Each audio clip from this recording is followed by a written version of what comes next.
what's going on, everyone? Mike Plachter, CPA, that flipping accountant, owner of We Buy Long Island Homes Fast. And today I got a really special guest, Ben Wagner from Leave The Key HomeBuyers, real estate investor on Long Island.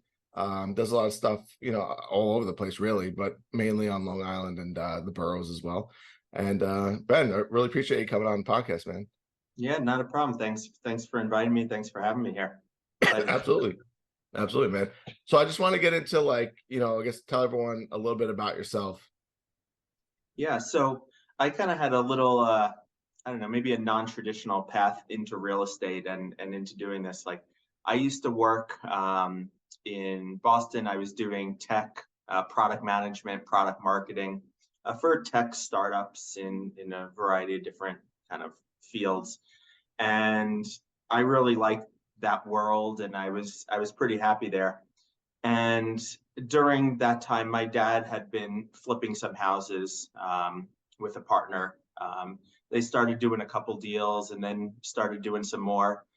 And they were buying everything from wholesalers at the time, or real estate agents, or through the network that they developed.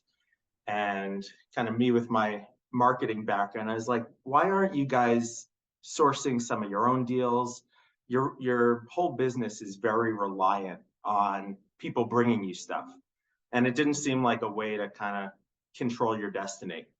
So I ended up kind of leaving everything I was doing in that kind of career path in Boston. I had one job in particular that I was pretty fed up with at the time, so it made it really easy to make the switch, and came down and worked with them. And at the beginning, what was kind of cool is we were able to build out a direct to seller program in kind of an existing company, which I think is pretty unique. A lot of the people who are starting out in direct to seller marketing are starting typically with a limited budget initially and trying to grow from there. But the luxury that we had was that we already had a successful business. So we started with a big budget, and we were able to really kind of get rolling rather quickly. What year was that you came on? That was 2019.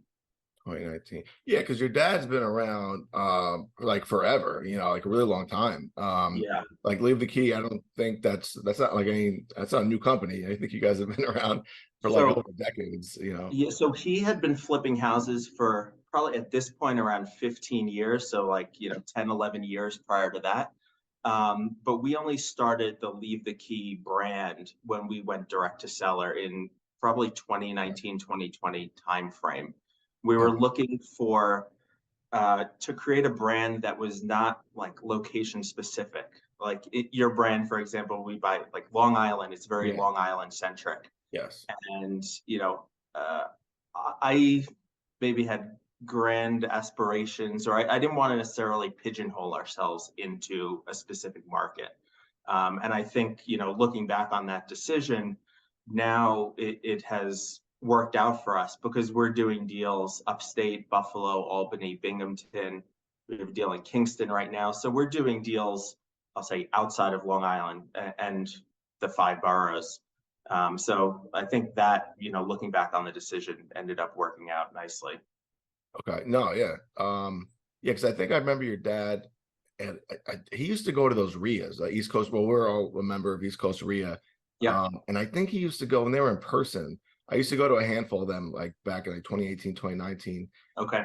And that's when I didn't really start until 2020, but like I was kind of like in the RIA space for a couple of years. And I swear, like I don't think I ever met him personally, but I definitely like remember, because we'd all have to get up and like speak and like introduce ourselves. And I remember, like, I think it was him, but he used to have a cabinet company. I remember some guy going up there. It's like, I have a cabinet company. I sold it. I do flips now. And I'm like, that was definitely him. Yeah, it's true. And it tends to, like, when you go to any of these local meetups, like it's typically a younger crowd, right? So I think he stands out as one of the more, senior guys in the room. But he's at least got the experience to back it up. Oh yeah, for sure. For sure. What, so, he was been around, you started in 2017, 2018. What about like, Are you, how old are you? I'm 35. Are you like, I'm 30. I'm going to be 35 in 2 months. okay. So like, where did you go to high school, college, like that sort of, like, where'd you grow up on Long Island? Yeah, so I grew up in Huntington, went to South Huntington school. So I graduated from Walt Whitman High School, Nice. and I went to Northeastern for college in Boston. And I really like Boston. I mean, aside from the sports teams, which they had like their best run in history for any city sports for the entire time I Yeah. was While there. you were up there. Yeah. So that was frustrating. But aside from that, I really like Boston. I stayed there. I think I was there like 13 years, all in college plus after. I bought a house up in Boston. I was pretty settled until, I guess this opportunity came up, and I I dragged my girlfriend down with me, and we made a big change. Yeah, no, Boston's great, man. I yeah, I was always like in that. I used to love sport. I still love sports, but like I used to be in that, Boston, New York rivalry thing in college, and then I Mhm. got like smart when my 20s. I'm like, what do we care? Like, who gives a crap? And then you go there like on vacation or whatever, and it's like this city is freaking awesome. I don't care what people say about it from New York. Like, it is probably, in my opinion, I like it better a little bit in New York, just because Mhm. I don't like the congestion. I mean, they do have traffic up there, but you can kind of like walk the whole downtown in like less than a day. I mean, it's really Yeah, a cool, like smaller city, but I yeah, like it. I like it a lot. and I moved from Boston, and we ended up moving to Hell's Kitchen in Manhattan, because that was kind of the compromise. I was actually reverse commuting out to our office in Amityville, 4 to 5 days a week. But I wasn't ready to move out to the suburbs just yet. Leaving city life from Boston, making those two changes at once, I think would have been too much. So, my girlfriend had a job working remotely, so we were like maybe the only two people living in Manhattan that like didn't work there. It had no business being there, just for fun. But we had a good time. Survived through COVID over there. It was an interesting experience, and definitely enjoyed it. But I personally prefer the Boston lifestyle. It's easier to get in and out of the city. I had a car there. It just feels Yeah. easier, less overwhelming. Yeah. No, I get it. Yeah. For people who don't know who are watching this, you were telling me offline, you gave up your apartment in the city and now you're just traveling. Yeah. Right now you're in Mexico City. You're going all Yep. over Central and South America. Not sure where else you're going, but over the next year, you're just going to be traveling, working remotely, obviously. So Yep. what's that all about? Tell me about, like, I guess, where you're going. How's that experience been? Yeah, so it's kind of worked out nicely. Since COVID, we started working fully remotely, and my role in the business is on the marketing, operations, finance side. So I actually don't go to the houses. I don't see the properties except for the photos. Like, we host a once a month meetup, and that would typically be the first time I see any of the houses that we own. So for me, I see property addresses and I see names and whatnot in our system, but the houses I don't really have any interaction with. So I have the luxury of being able to do this in my role remotely, because we do have other people, boots on the ground, in our local market. So what we decided to take advantage of, I mentioned my girlfriend works remotely too. It's like we did a test run 2 years ago, where we spent a month living in a small Mexican beach town called Progreso, on the Yucatan Peninsula. And it was such a nice experience. It was like a sleepy town, not much going on, but to be able to work outside in January, sit outside on our deck with the ocean right there, it was so nice. So we said, okay, this test run worked out nicely. We're gonna do this. My girlfriend was finishing her MBA, so we waited for her to be done, and then we took off. So we're kind of playing it by ear. We're spending the next 2 months here in Mexico City. Costa Rica is going to be next in January, Brazil in February, and maybe a little longer.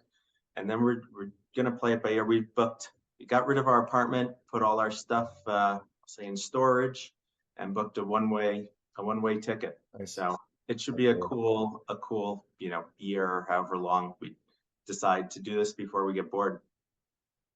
That's awesome, man. Do you think it's possible? Well, not anything's possible. Um, let's say you're starting a business remotely, right? Because I know some guys that market in other areas. They don't even go to the. I know a guy who's got a business in Alabama. He's never been. He's got rentals in Alabama. He's never even been there. Yeah. Do you think it's definitely possible? But would you suggest people doing something along those lines as far as marketing and starting a business remotely, or should they do it with also with a team of having people on the ground? I guess you have to do it that way, or do you think they have to kind of be there every now and then to kind of check on things? Yeah, I mean, if I was to start over again, it's an interesting question of if I was starting from scratch. I don't know that I would pick New York, all Right. over again. New York has plenty of challenges, as you're well aware of. Yeah. It's just difficult to do business, especially, downstate New York, Long Island, New York City. Um, and the rentals don't cash flow. It's not a great state to be a landlord. So there's a lot of challenges, which would probably lead me to picking a different market, if I was starting over. But but being local, like, it depends on your role. You need to have some boots on the ground. I know some guys on Long Island that invest, in other states, and they all have someone that they really trust in that local market. And the people I know have gone to those markets to make those connections. But I know you can make those connections, I'll say virtually or digitally as well. But you need to have someone, like, there's a lot of money in this business changing hands, and you need to have someone that you really trust, especially if you're going to be flipping houses. It's a little easier if you're wholesaling, um, where you just need someone probably to go take pictures and Right. handle Yeah. dispositions. But if you're flipping houses or doing rentals, like, it's very easy to get ripped off by a project manager, or Yeah. a property manager. Yeah. We had some rentals, before me. My dad had like 50 something multifamily units in Connecticut. And so not even that far, but you're not obviously checking on him every day. Right. So using outsourced property management, and we're getting, the guy was basically a criminal and just Wow. charging you for apartment turns that never happened, billing you for Wow. things that don't get done. So you really, it's tough to do it remotely. It's doable. Definitely easier on the wholesaling side though. Yeah, no, that's a good point, especially if you got a manager. Because I used to work at a small accounting firm, and one of the property managers was unethical, to say the least. So you don't. It's tough, man. It really is. And that kind of business, they kind of their incentives aren't really lined up with yours. When you're trying to cash flow and make the most money and hold it, they get paid on repairs. They're getting kickbacks. They're getting so they're incentivized to get more repairs. Yep. Refinancing when maybe it's not the best decision because they get paid on that. Buying, selling, turning over leases. Like there's so many Yep. ways they're making money in addition to their 10 or 6 or 8%, whatever they're getting every month. Like all these things cost money, everything that they're doing. So it's like it's like they're almost like a partner of yours that you're not really a partner. They're just Right. kind of stealing all your money. It's Yeah, it's a really good comment. The incentives aren't aligned, which I think is a big Right. issue. And I think it's like, it's not just that. It's, if you're building an organization or a team, like, you need to make sure that your incentives for all the team members are Right. aligned Yep. towards the objective that you want them to be focused on. Because, if you screw that up, you can be incentivizing the behavior that you don't want to see. Yeah. Right. Exactly. Um, let's yeah, let's pause this. I keep looking back. My son, we were talking about this earlier. He's got to go to bed, but let's just pause this quick because I do want to touch pick your brain a little bit on that New York having Sure. advantages and disadvantages. I think that's an interesting conversation. So Yeah. let me pause this quick. All right, sorry everyone, we are back.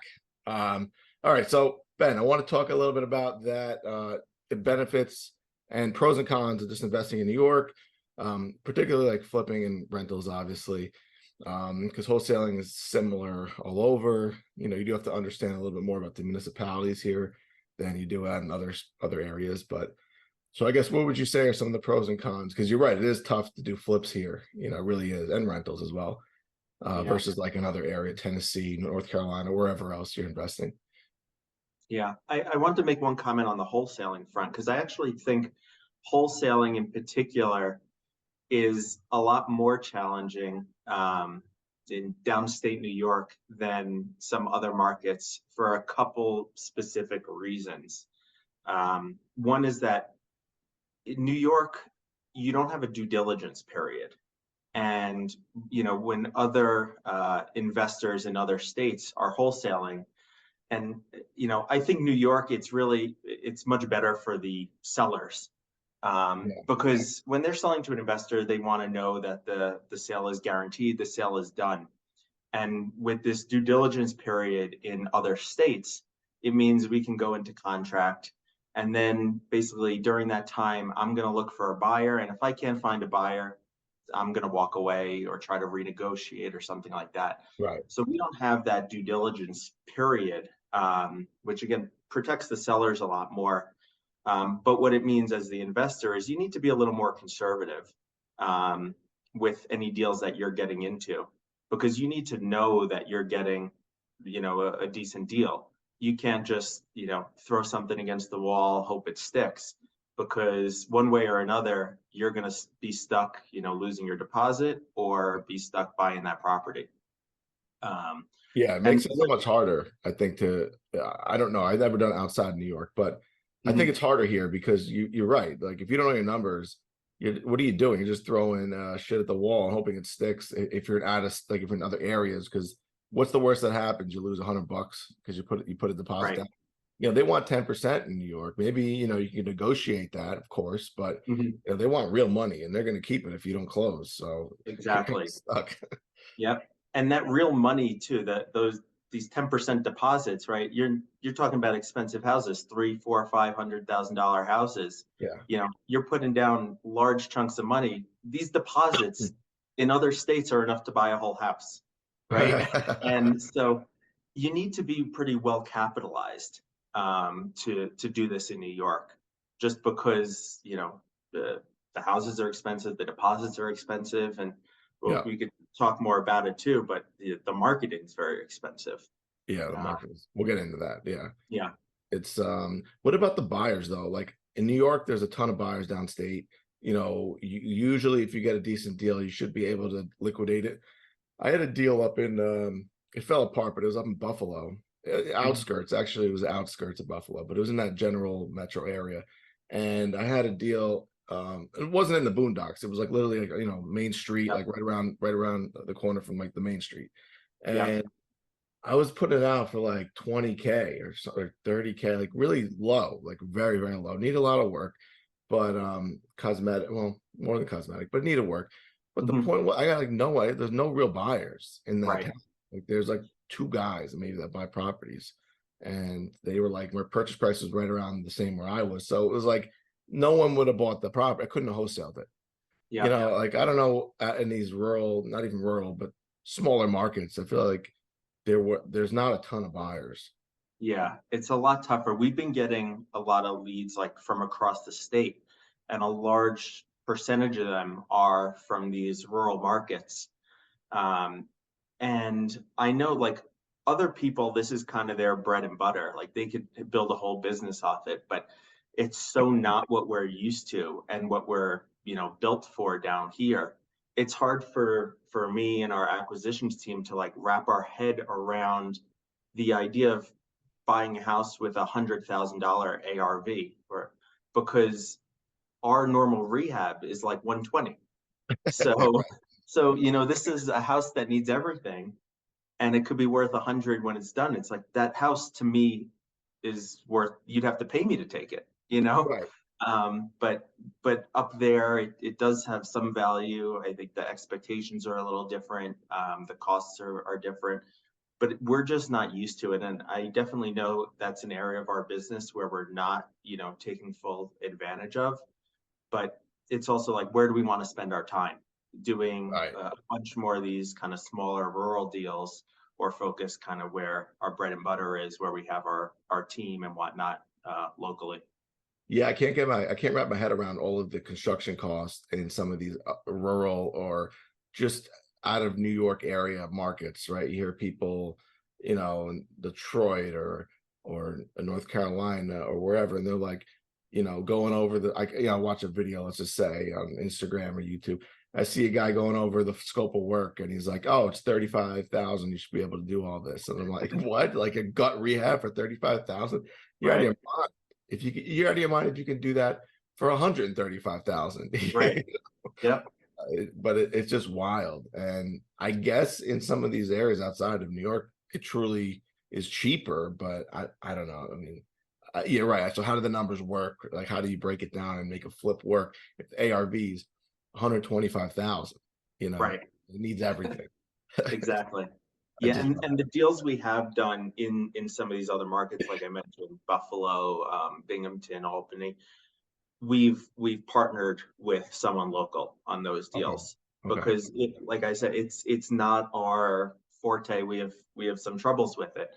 And but partnering with the local people that we trust, people we've known from mastermind programs or have been recommended to us through other connections, and that's kind of been our path for handling those type of leads. I'm generally pretty like I usually trust people more than most people would, like how has that worked as far as going into like a deal with someone you never met, but someone, like you said, were recommended to you, and then you blatantly trusting them. Like, I'm like you though, like I'll trust people. I can just kind of take Yeah. them at face value. But and then if you screw me, like you'll never work with me ever again. Right. But Yeah, yeah. It's funny. My two parents have very different beliefs on this. My dad is I'll trust you until I can't, right. and my mom is I won't trust you until you prove yourself. And so I'm somewhere in between. I think on the business side, especially on deals like this, which are granted smaller deals, Right. um, we'll lead with trust because we don't have as much to lose, or there's not as much at risk Sure. there. Yeah. um, but on the other side, we've done investments. We do a lot of, I'll say, passive investing, outside of real estate or outside of the deals that we do. And we've trusted people and made mistakes on large sums of money. We've given loans to people that have not worked out as planned. So I think we're learning through that process about vetting, but it makes me question some of the judgment. Like, some of these decisions that we went into were not just let's jump in. Like, we did our due diligence. We spent 2 days with these people, looking at their properties and meeting with people in the companies and whatnot. And still at the end of the day, the person proves themselves untrustworthy. So it's kind of like a knock to your not ego, but a knock to your internal beliefs about who can I trust, because and how do I do proper due diligence and that sort of thing. Would you say it's more of those relationships have panned out, or you say it's kind of like it's up in the air? Like a lot of them, like, they don't work out the deals, or they do. Most of them do, and some don't. I would say it's, I don't know, it sounds probably pretty bad, but I would probably just guess that it's something like 50-50, and which is really bad. But and it may be a biased answer, because I'm probably not fully appreciating the ones that do work out, right? You remember the painful ones a lot more than you remember the good ones. So Right, exactly. that's how it feels, but I think it's probably a much better ratio than that. All right, that's good. All right, so let's get into the marketing. So what are you guys doing? 'Cause you're have a lot of experience marketing. What are you doing for the what is Leave the Key doing as far as marketing? I'm sure there's a lot of different channels that you're not just doing one channel, but like what are you Yeah. guys, I'll say we've tried like everything. We've tried cold calling, texting, Facebook ads, Google ads, SEO, direct mail. I don't know if there is, many others, but we've tried all the common ones. And what's really been our bread and butter is on like the digital side. And Okay. the SEO, the organic Google rankings has been huge this year. But what I've noticed doing this now for over 4 years, or it's going to be almost 5 years, is that every year the best thing seems to change. And Right. I don't know if you've noticed that too, but one year when we started, I think PPC was the best thing. Yeah. And then we had a great year with direct mail. And then SEO kind of finally started paying off after about 2 years of investment, and SEO kind of took control. Or maybe actually probably texting was there, and then SEO after that. So we track our KPIs and we track our numbers by marketing channel and whatnot. And it's really like pretty drastic about how the successful or the most successful channels have changed over the years. Okay. It, Interesting. it does, yeah, it does kind of lead me to believe like you got to try doing a bunch of things, because if you only did one thing, you may have a great year, but the next year, things may change and it may be totally different. Yeah, that's all right. That's a good point. Like this year I started out with texting was like phenomenal. Got Mhm. a handful of deals through that, and then over the summer slowed down, and then literally like August, September, I was like, this is like I'm not getting any leads. This is before, I don't know if you heard launch control like kind of Yeah, really cracked down on the way that they text message yeah, outbound. And I was like, I was noticing it before it happened. I'm like, something's off. Like they're saying it's being delivered and we're getting the X amount of responses. I'm like, there's no way, because I'm seeing like no responses come in. Like you can't tell right. me that I'm getting 10 or 15% and I'm sending 150 and I'm getting back 3 responses. Like it's just, you're lying to me. Yeah. uh, I noticed something was off, and then they literally shut down for like a week or two, and then Mhm. boom, they're like, you have to do it this way. And then the way that they were recommending is it's not feasible. Yeah, I think, the golden days of texting It's are over. over. I Yeah. think even cold calling is going to get, much more difficult. It's like this big cat and mouse game where the carriers are trying to figure out how to stop, this type of Right. stuff, this type of activity, and the vendors are trying to figure out how to do it. But there's a lot more money on the carrier side, Yeah. and I think they're gonna figure it out, much quicker. So I think all the other stuff, the other channels, inbound becomes that much more important, um, to develop and kind of build your business on.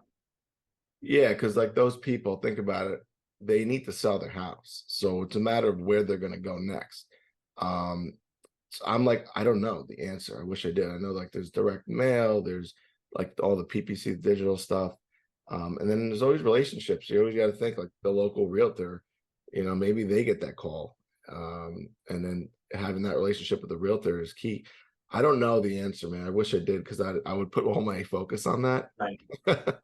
Well, I'm uh, telling you not to put all your focus in one thing, no matter what it yeah, is, because sure. it's going to be different. But the other thing that we've been kind of working on, is developing those relationships, like you mentioned. Like I said, before I joined, that was how my father sourced all his business relationships, even on market, wholesalers and whatnot. Right. And once we started doing direct to seller ourselves, we kind of like forgot about that. We didn't continue to nurture those relationships. We didn't continue to build those relationships. And, what was bringing us, 20 deals, 30 deals a year went to zero. And we were doing that sort of business. But quite frankly, it was a lot more work, right? Like sourcing our own deals. Maybe we were getting better prices, but it was a whole different business to source the properties than to flip a property. Um, Okay. to me, it's really like a sales and marketing business. House flipping is much more kind of construction, but the acquisition side is really all sales and marketing. So Okay. we kind of like ended up kind of forgetting, where our bread was buttered, got rid of those relationships and rebuilt something where we should have continued to nurture that and build at the same time, and we would have, had probably twice the success. But we've now been kind of refocused on rebuilding those relationships and putting ourselves out there in the the local real estate network and whatnot that much more, and it has been good. We got a handful of deals this year from referrals and whatnot that we didn't get at all last year. So we're seeing the difference. It's also kind of like a long runway for that type of thing. Yeah, it takes time. Like it doesn't Yeah. just happen, particularly someone who's just starting out. Like if no one knows you, they're not just gonna work with you right away. I think it takes Right. some time to develop those relationships. So yeah, I think it's definitely the best way to go. Like, that's when I first started, Carl was coaching me, and that's where he wanted me to focus on, is really just Mhm. building those relationships. And I got my first rental from it. Okay. So it works. It just takes time to build, like I said, to build that relationship. So I Yeah. think people just starting out should definitely, that should be like the first thing they do. But a lot of guys that just start out, they think they can do it without having to do that, that building the relationships and networking. They're like, oh, Yeah. I'll just go direct to seller. And it's like, all right, you could, but maybe you should start building relationships and going direct to seller. Right. Yeah, because direct to seller, I kind of alluded to before, it's very expensive. Yes. The you see numbers in other markets about cost of direct to seller being $2,500, $3,000 per deal, and it could easily be 4 to 5 times that number Yeah. in New York. I think there's a different mindset around houses and like the liquidity that a house is. I don't know what it is, but I always say that it's a lot harder if you're trying to buy, for simple math, a house at 70 cents on the dollar. It's a lot harder to convince someone, or not, you're not even convincing them, but it's a lot harder for a seller to be willing to sacrifice 30% on a $500,000 house than 30% on a $100,000 house. Right. If you're providing them the same benefits of, convenient closing, as is sale, the benefits are the same, but you're asking them to take a much larger dollar discount. While percentage the same, the dollars are very different, and people react differently, to 30,000 than $150,000. Yeah, exactly. Yeah, that's a good point. What would you say are, I guess, the most consistent marketing channel that you guys do? Like that's always Yeah. bringing leads pretty consistently, not always, but pretty good. Because a lot of it's up and down. Lots of digital stuff could be up and down. But what do you Yeah. think is the most consistent? We've had a lot of up and down with, like, I'll say, the paid digital stuff, Facebook ads, Google ads. The thing that's been really consistent now, having run this for over 4 years, is our Google organic, our Right. SEO work, and that's something that it took us. We were investing probably around $4,000 a month for 18 months Wow. before we got, I forget if it was our first deal from that channel. Um, so it was a big investment. I had the fortitude, I guess. Like, I knew I came from the tech marketing background, and I knew content marketing and SEO is a big piece of how all these tech companies run. Right. Um, so that kind of aligned well with my background. And I knew it's like, we got to keep going. We got to push through, because until you get to the top few rankings, you don't really see any results. If you're page 2, you might as I well. still don't get any results. So I'm up there, I guess, on some searches, and I don't get. You're up there. I see you, climbing up. You're ranked, right behind us in many cases. So Dude, I don't get anything. I swear to God, I got that one hot deal in Ronkonkoma. This is before I even did my website over. Uh, okay. that was a great one. But after that, it was, when I redid the site in September, I did get a tick up. I definitely got Mhm. like a bunch of leads, and then it just the last month or two have been terrible. I don't know if your SEO leads have been good in November and October. Yeah, Terrible. I think, yeah, that's interesting. Because I see you, right, or I have seen you, maybe it was shortly after the redesign, Yeah. ranking up there. Yeah. Because, and there's a big, even between, top three, I forget the stats, but it's something like, one gets, Most of it. 70%, Yeah. two gets 20 and 10 and three gets 10%. Yeah. And then after that, you basically get a negligible Pretty much amount. So nothing. Right. it's a huge difference even between one and two Yeah, for on the sure. ranking. But one of the things on the paid ad side that I've noticed, and I don't know if there's, if it's causation or correlation, but as our SEO has gotten better over the years, our PPC performance has declined. And so I haven't, been able to, I'll say, pinpoint exactly the cause for that. But PPC, when we first started, was our best channel, and now it's far from it. Interesting. PPC is very interesting to me. Like, I just don't understand. Like, I'm all about organic. I think that's great, but a lot of Mhm. times you see these PPC ads above your, like, it's obviously above the organic. Yeah, And I always wondered, like, what is the science behind that? Like, meaning, are most people just clicking? Like, I never, like, since my whole life, I've never clicked an ad, like, yeah, unless I truly saw something. I make sure to go consciously below it to like yeah. like that's just how I'm wired. So I always wondered, like, are a lot of people just seeing those ads, clicking them, and then they're like most of the traffic is going to those PPC ads, or are they truly like most people just like go below it and then they read like the real people? It depends on the person. 'Cause I'm like you. I have an ad blocker. I never even Yeah, see the yeah. ads, right? Never in my phone. But at the beginning when we started doing this, I had to tell my dad not to click on our ads because he had done that a few times. So I think it might be an age thing. I think the Okay.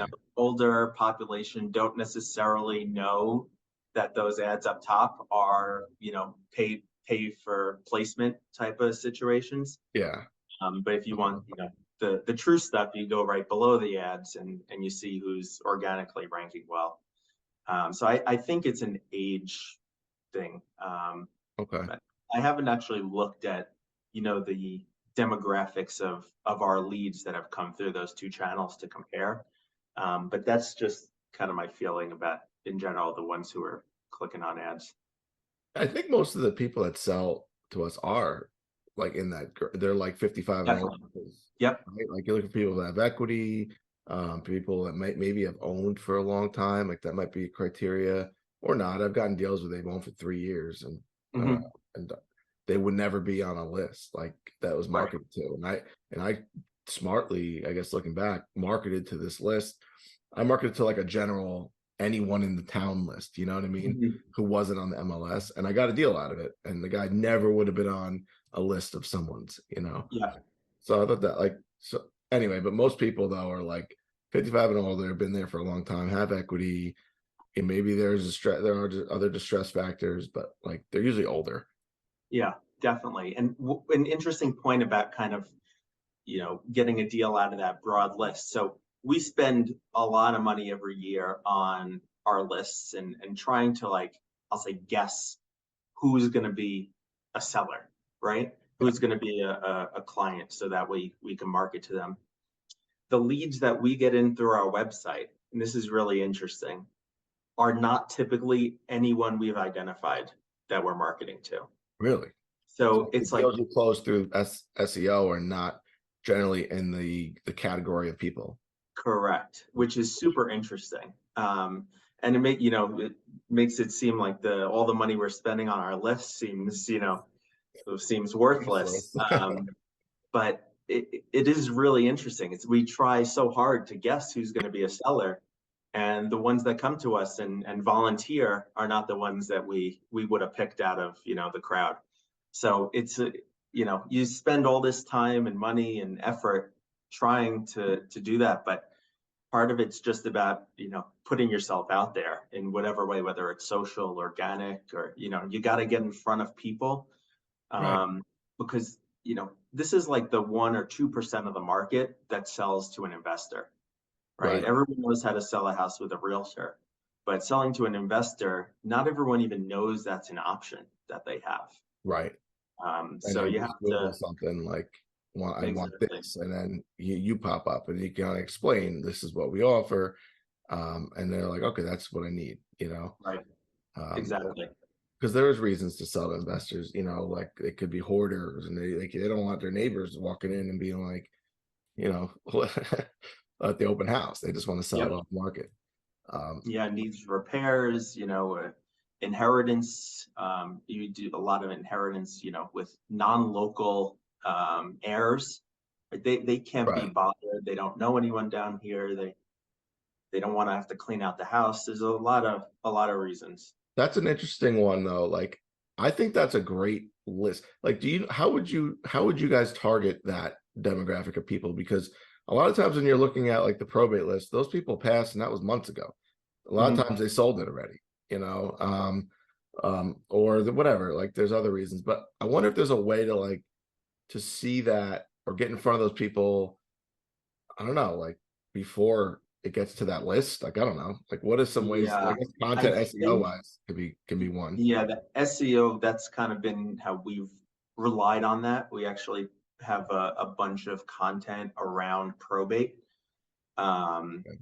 on the SEO side, and it allows us to rank really well for that. We actually built out a whole dedicated, let's say, microsite focused on probate. We Okay. have a course on probate, so we've really made a concerted effort around, boosting our ranking and credibility around probate.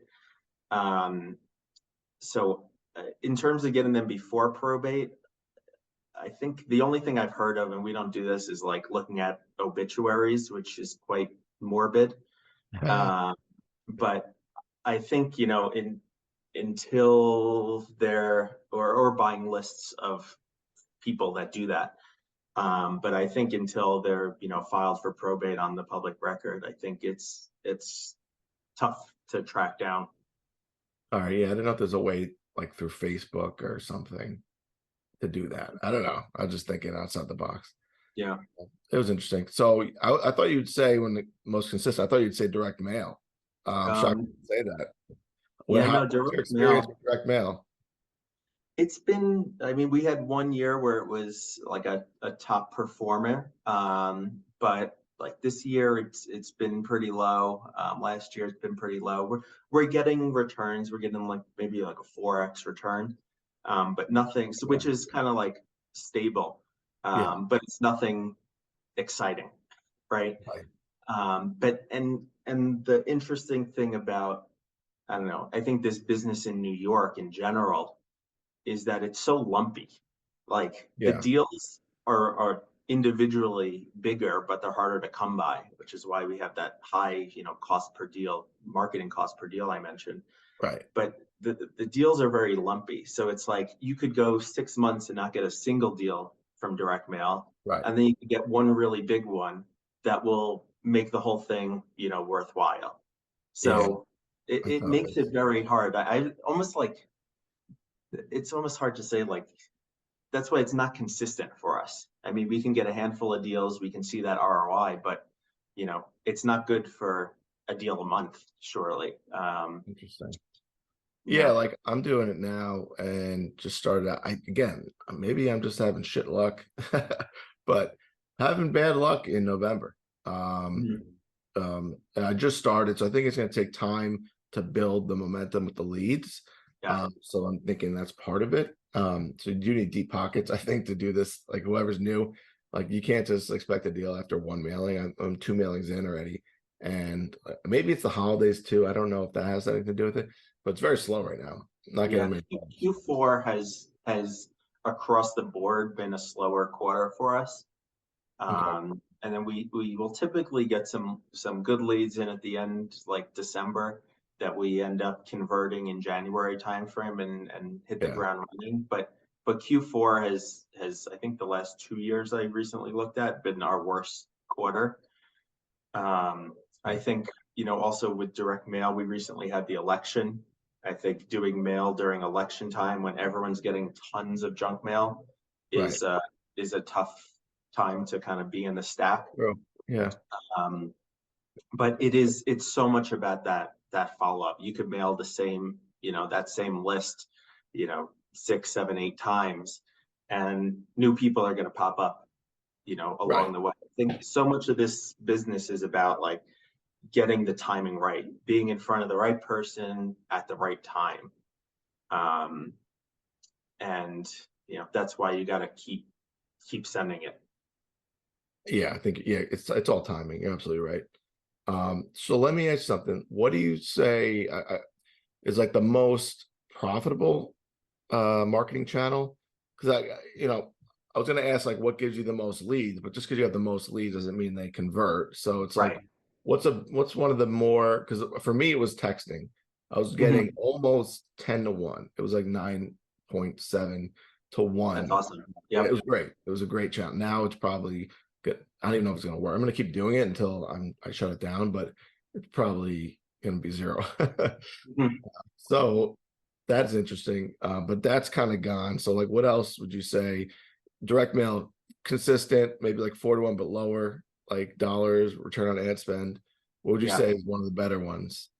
Yeah. So um, over the years, so the interesting thing about SEO is really funny because, like I said, we went 18 months spending whatever, probably close to 100 grand Wow. on SEO before we saw results. But then looking at, I think it was last year, um, we had something like an 18x return. Wow. Was on that year's spend. Granted, Oh a yeah. lot was spent Spent years prior to back. that. Yeah. Yeah. But and I think this year we're going to see probably something similar. So it Wow. to me that's like the biggest, I'll say, asset you have in your business. Like if I was to sell, Leave the Key tomorrow, I think our website and brand and whatnot, I think that's really where the value of this business would be. Right. Um, sending mail and whatnot, you don't need me or my business or my name to send out mail Right. to a list. But this is really an asset that we have at this point that's worth, some money, and kind of continues to pay back. But we still continue to invest in SEO because there's folks like you that are nipping at our heels Yeah. trying Right. to catch up. So we've got to continue to invest to stay where we are. Um, You but know, it's funny. I had a call with a guy out of the market. He was in like Washington, and he was just like kind of chilling. Like he was an investor, did all the carrot SEO stuff, got ranking number 1. I think took over like that market or like a sub market or whatever. And now he just hangs out and does whatever he wants, really. mhm, But he was explaining to me like the value that he now still has in his website. Like he's drawing all these leads. So now what he does is he doesn't even work the leads. He goes to a local investor that is in that market, and he goes, listen, let's just if you get a deal, give me 10,000.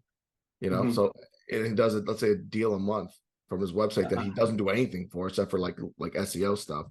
right. And he's making 10 grand a month just on the asset of his website. Yeah. Pretty cool. But not even 10,000 a month. It could be more if he's doing more than that a month. But you know what I'm Right. saying? Very interesting how he's monetizing a website. Yeah. That's the value, I guess. And there's a lot of people now that are I won't say a lot. There's a few companies that have started up in the last year or two, that are selling, I'll say, website leads, and they're now, like you may have probably heard, Need to Sell My House Fast. I feel Yes. like was kind of one of the original ones. They were selling their SEO leads. You could Yeah. bid on them. But now there's a bunch of other platforms, Right. with Speed to Lead and some others I'm blanking on. Um, and we buy occasionally some leads from there. Um, what I don't love is that I'm encouraging and I'm actually paying someone to compete with me in my own market by buying their leads. And that's Yeah. kind of how I view it. Interesting. So Yeah. I'm pretty, hesitant. I'll pick up, a cheap one here and there. But I don't want to encourage some national, company to start spending more money, on Long Island to generate leads because that's going to compete with us. That's true. I think like property leads is one of the good ones. It's SEO. Need to sell my house fast. Hope they're not watching this, but like they were telling me that it was all SEO, Google SEO leads. And I Mhm. swear to you, they are not. They are not SEO leads. I Yeah. was calling these people. A lot of them were like, I don't even know what I filled out. I filled out some form on like Open Door or something like that. Mhm. And then they're somehow getting these cheap leads and then selling it to us, like telling us they're SEO leads. They're not. So I Yeah. was like very upset when I heard that. I stopped using them. I haven't used them in months. But it's like you don't know what you're getting out of that. You know what I mean? Agreed. And that's a really good point. Like, I think they started full SEO. And I think Probably, what yeah. happened, right? They have it's they're like a marketplace, and marketplaces are very hard to grow because you Right. have to grow like supply and demand at the same time. Correct. And I think they grew their investor base really high, and they're like, okay, we don't have enough leads, so how do Right. we shove more leads into the system? And to your point, it lowers the quality, right? The SEO leads are generally very they have a lot high intent, right? Because they were seeking out this solution. If you're comparing an SEO lead to like a text message or a cold call lead, that SEO lead is so much more valuable, so much more likely to sell to you than one of those other leads. And they're not all equal. So it's important to know what you're getting, which you may not know, and you may shy away from that whole opportunity altogether. Yeah. No, it's yeah, exactly. Um, but to the whole PPC and SEO game, it's like it's good to do both because you're kind of dominating, even if you use a different like URL, because then Mm-hmm. you're gonna know like the lead. Sometimes, like I know Greg Helbeck taught me this. He does a lot of the bidding on the PPC side and the SEO, and then he'll even get some of the PPL leads. Mm-hmm. And these people think they're shopping around, but they're all going to him because he's buying the leads from all these different places. Uh-huh. So it's very smart. I'm like, wow, I didn't think of it that way. Yeah, you're paying for it twice, but you're getting that lead and they think they're shopping and whatever, and they're getting multiple bids, but they're not. They're going right to you. Yeah, it's interesting. I actually feel like I have different experience with those, Okay. having done all three of those things. That I feel like there's very little overlap between those Really? channels for some reason. Like, I don't know, if someone fills out our PPC form, maybe it's because we have the same brand, right? If someone fills out our PPC, even though it's a different landing page, they don't come back and also fill out an SEO form, or vice versa. Okay. And I think only once or twice that I can think of that I got a lead that I also received from one of the pay per lead companies, Uh, um, okay. which was interesting because I know we rank really well. So it makes me question, well, how did they fill out this other form? Where did they find them that they Right. didn't also come across me? And I found very little overlap between those two, which I thought Okay. is quite interesting as well. Okay. On the SEO side, though, how many leads on a percentage basis would you say are people that are just like I call it a cattle call? They're just like calling one, two, three, four, and they're just like, hey, showing me the property and just getting the highest offer. I get them a lot. Like I think maybe it's 50-50, but it's a lot of times they're just looking for the highest offer. They're not even motivated. Yeah, I think we get some of those, but I don't think maybe if I had to guess, I don't have like a stat on that, 25%. Oh, wow. And I think there's a couple factors there. One is if we're ranking first, That's true. right, there's the chance that they only contact us. If you're third, they've probably contacted the other two before you. That's true. Uh, so, and the other thing is like I mean, answering the phone is key, and getting them on the phone right away is key, Right. because if they call and you miss it, or if they fill out this form and you don't get back to them in minutes, that gives them time to fill out the second or third form. So the quicker you could get back to the lead, the better shot you have at them, I'll say, calling fewer people. Right. And then I think the third thing is like, we really focus on having like a very consultative approach. Like, whether we end up buying their house or not, we really we build a lot of rapport. We try to problem solve. We'll give them resources that may or may not be like, directly related to us. If they need attorney, probate attorney, or they need, something else, we have a lot of resources that we can help them with.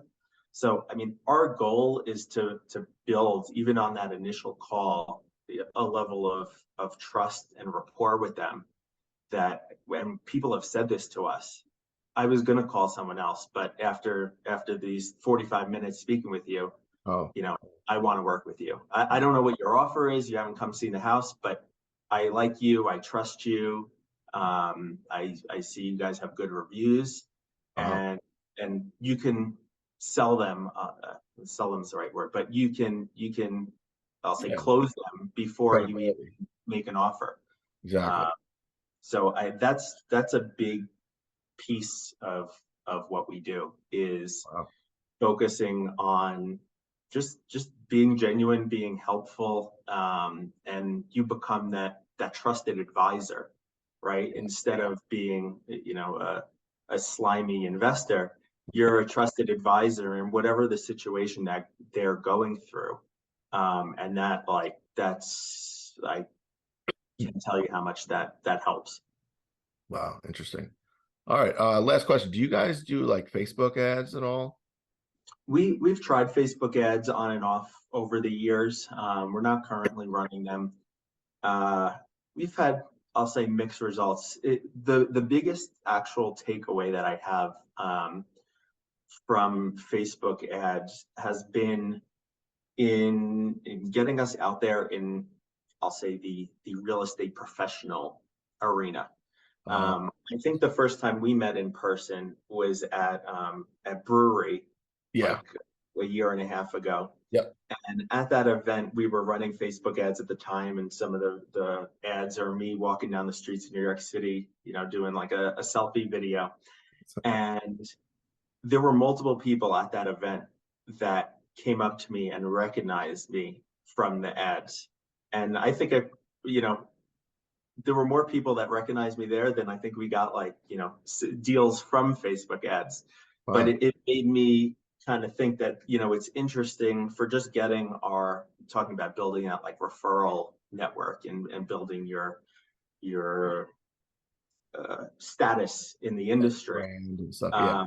I think it's actually really powerful for that, because there's a lot of limitations on what you're able to target on Facebook, because we're in the housing category, and they kind of clamp down for discrimination purposes. You're not allowed to Right. target age or a lot of interests, or any stuff like that when you're running these ads.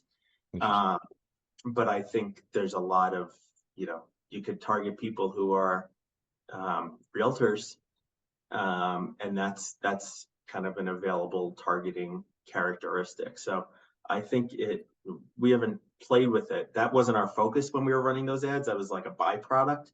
But kind of as I'm thinking about Facebook ads, that could be a potential kind of different strategy. Interesting. Yeah, I didn't even think of that. That's pretty smart. Yeah, you go after the realtors because they're not protected class, and you can, you pay per, I guess, impression, or like per every time they see it or something.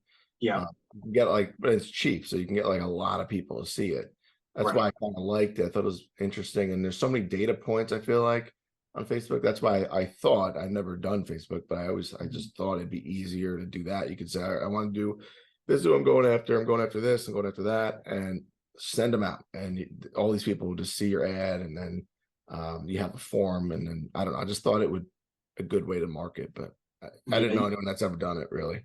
yeah, you end up getting a lot of, I'll say, lower quality, lower intent leads.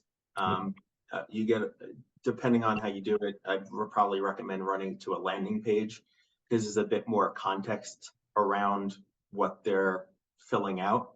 But there's something called Facebook lead ads, where they just like can fill a form right on Facebook.